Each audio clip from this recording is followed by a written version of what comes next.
Lord, we thank you that you prayed for those who would lay the foundation of the church. And Lord, and then you prayed for those who would come after them and build on that foundation and work together with you in building your church. Amen.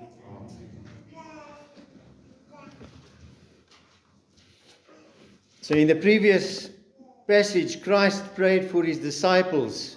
They were the ones who preached the message he gave to them. The disciples preached the gospel of Christ, and in doing that, they laid the foundation of the church. And then he prayed for us. And we read that in John chapter 17 and verse 20.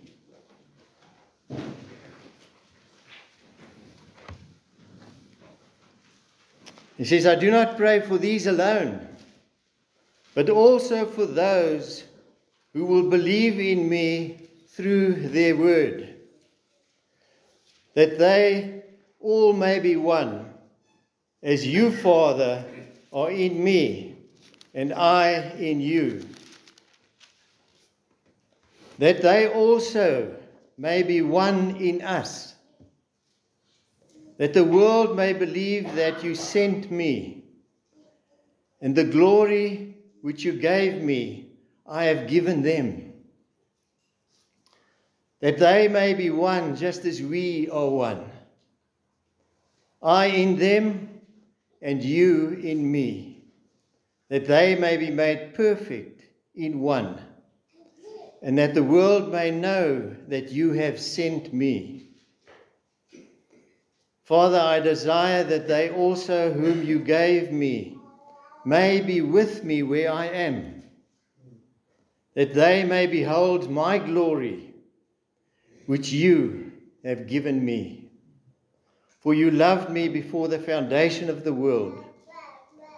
O righteous Father, the world has not known you, but I have known you, and these have known you, have known that you sent me, and I have declared to them your name, and will declare it, that the love with which you loved me may be in them, and I in them.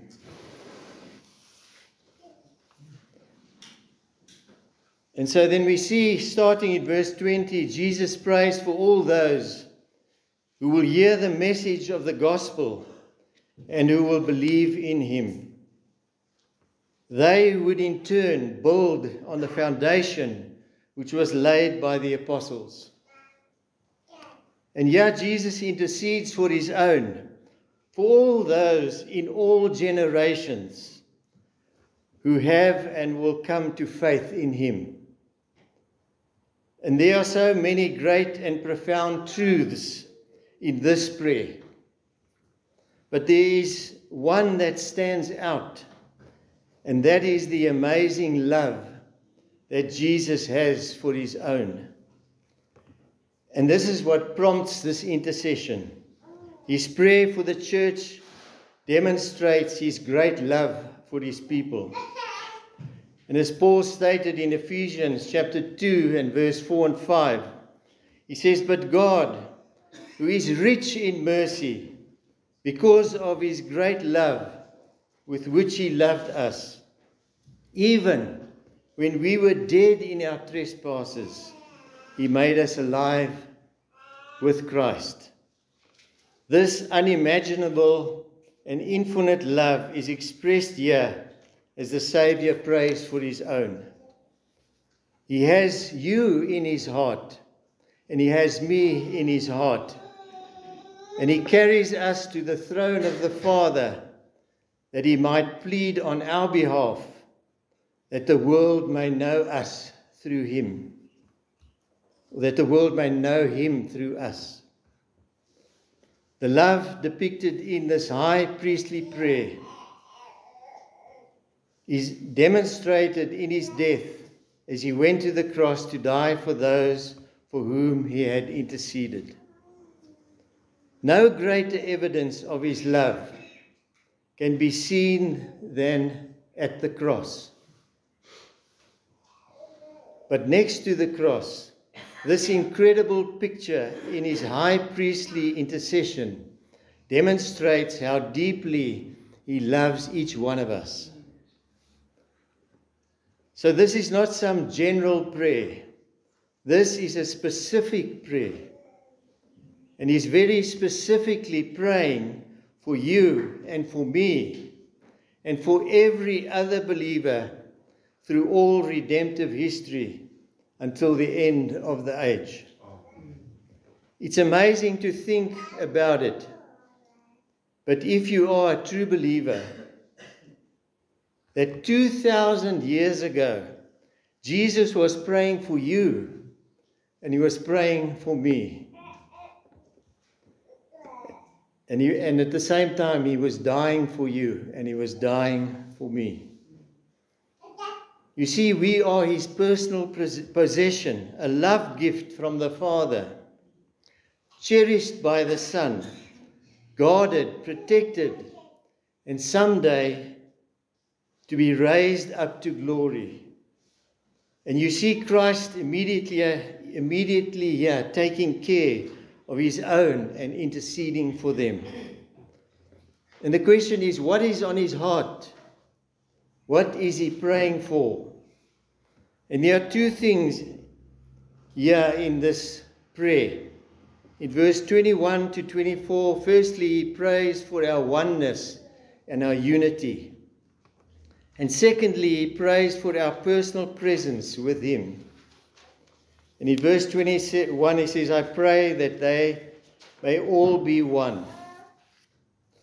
And he goes on in verse 21, and he says that they may also be in us, that the world may believe that you did send me.